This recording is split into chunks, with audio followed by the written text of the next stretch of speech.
ऋग्वेद विश्व साहित्य का प्राचीन ग्रंथ है। यह दशतई के नाम से प्रसिद्ध है। राजसूय याग राज्य प्राप्ति हेतु किए जाने वाला यज्ञ है। अश्वमेध यज्ञ महत्वाकांक्षा पूर्ति हेतु किए जाने वाला यज्ञ है। वाजपेय और सम्राट बनने की इच्छा वाले राजा के लिए द्वारा किए जाने वाला यज्ञ है। अभिचार यज्ञ शत्रुनाशक यज्ञ होता है।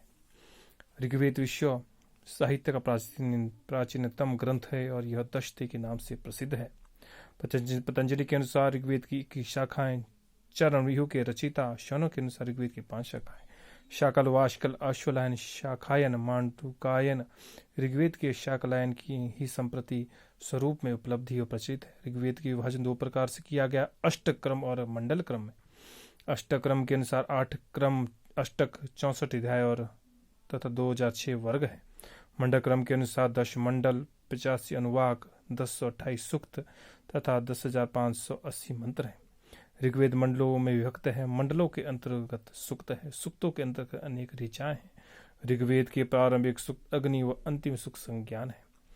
ऋषि दर्शनाथ के अनुसार ऋषि मंत्रों के अर्थों के दर्शन दृष्टा है, कर्ता नहीं है। ऋषियों की अपनी समाधि या प्रज्ञा से मंत्रों के स्वरूप का दर्शन हुआ, वे मंत्र दृष्टा कहलाए। जैसे वाक्यम स ऋषि कात्यायन ने सर्वानुक्रमणी में ऋषि की यह परिभाषा की है। प्रत्येक मंडल का दृष्टा ऋषि भिन्न भिन्न है। ऋग्वेद के प्रथम मंडल का ऋषि मधुछंदा है। ऋग्वेद के द्वितीय मंडल में के ऋषि गतसमद है, अतः यह गातसमद मंडल क्रम कहलाता है। तृतीय मंडल के ऋषि विश्वामित्र है, अतः विश्वामित्र मंडल इसकी अपर संज्ञा है। ऋग्वेद के चतुर्थ मंडल के ऋषि वामदेव है। पंचम मंडल के अत्रि, षष्ठ मंडल के ऋषि भारद्वाज है। सप्तम मंडल के ऋषि वशिष्ठ है। अष्टक्रम के ऋषि कण्व है तथा उष्णा नव मंडल के ऋषि मधुछंदा और दशम मंडल के ऋषि भृगु है।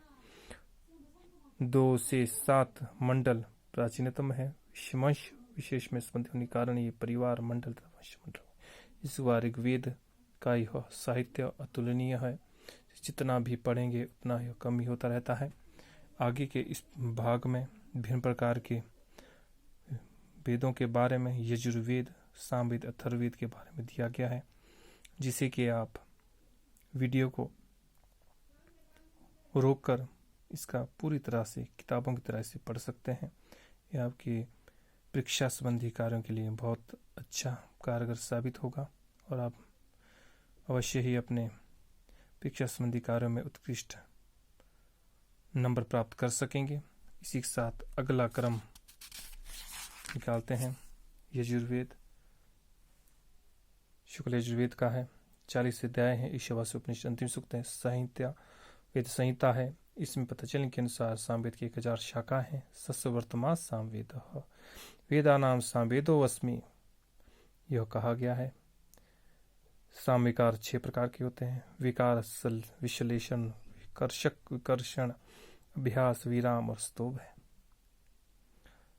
अथर्ववेद की संहिता है। उपचार मंत्रों का संबंधी ज्ञान अथर्ववेद में है। यह वेद अंगिरावंशीय अथवा ऋषि द्वारा उत्कृष्ट है और अथर्वांगिरस वेद कहलाता है। यह वेद भृग्वंगिरा, क्षेत्रवेद, भिषज्य वेद, छंदो वेद तथा महिवेद नाम से प्रसिद्ध है।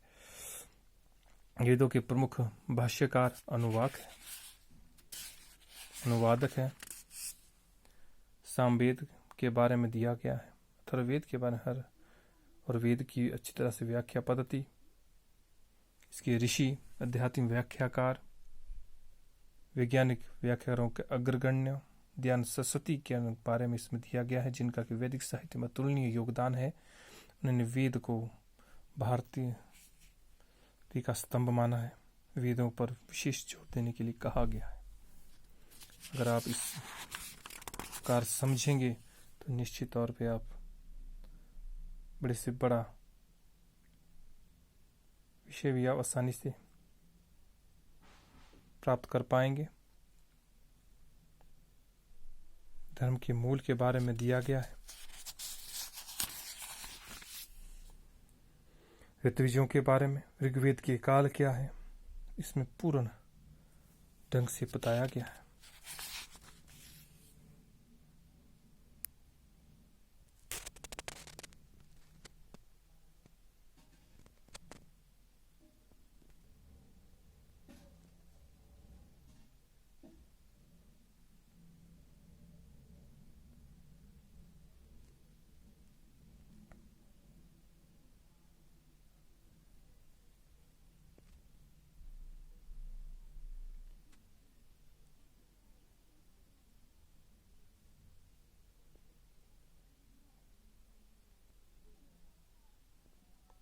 जो कि परीक्षा संबंधी कार्यों के लिए बहुत उत्कृष्ट है। यज्ञ के बारे में दिया गया क्या है कि रोदिसी किसके कहते हैं, दिया हुआ पृथ्वी को। और गायत्री मंत्र मूल रूप से संकलित है। ऋग्वेद के कितने मंडल हैं, 10 मंडल हैं। वाह वृक्ष भी कहते हैं, ऋग्वेद को कहते हैं। और विष्णु स्त्रीणानि पदानि पूर्णानि भवन्ति मधुना। ऋग्वेद के 10 मंडल में कितने सूक्त हैं, 191 सूक्त हैं। ऋग्वेद प्रथम पाठ करने वाला आचार्य है सायण शाकल्य। कितने अध्याय हैं, चत्वारिंशत् अध्याय हैं, 40 अध्याय हैं। कर्ण संहिता वर्तते यजुर्वेदस्य, मैत्रायणी संहिता वर्तते यजुर्वेदस्य, संख्ये स्वरांकन वर्तते सामवेदे।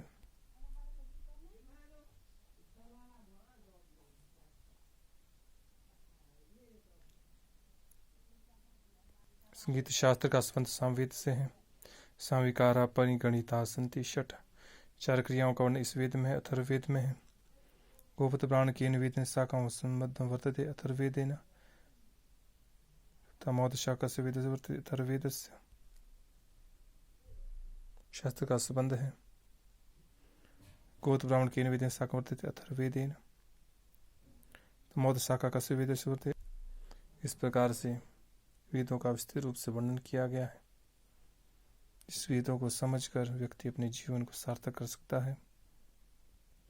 इस प्रकार यह ऋग्वेद का संपूर्ण सीरीज समाप्ति हुई, जिसमें कि ऋग्वेद, यजुर्वेद, सामवेद, अथर्ववेद के बारे में विस्तृत विस्तार से बताया गया है।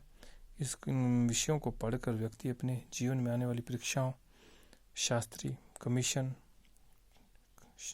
यूजीसी नेट आदि की अच्छी तैयारी कर सकता है। रोज 1-2 घंटा देने की आवश्यकता है। इस प्रकार से आज अध्याय यही समाप्त हुआ। अगली भाग को लेकर हम अति शीघ्र आपके सामने उपस्थित होंगे। तब तक आप अपने विषय को अच्छी तरह से तैयारी कीजिए और अपने विषय का मनन ध्यान करते हुए अपने जीवन को सार्थक कीजिए। जय हर हर महादेव।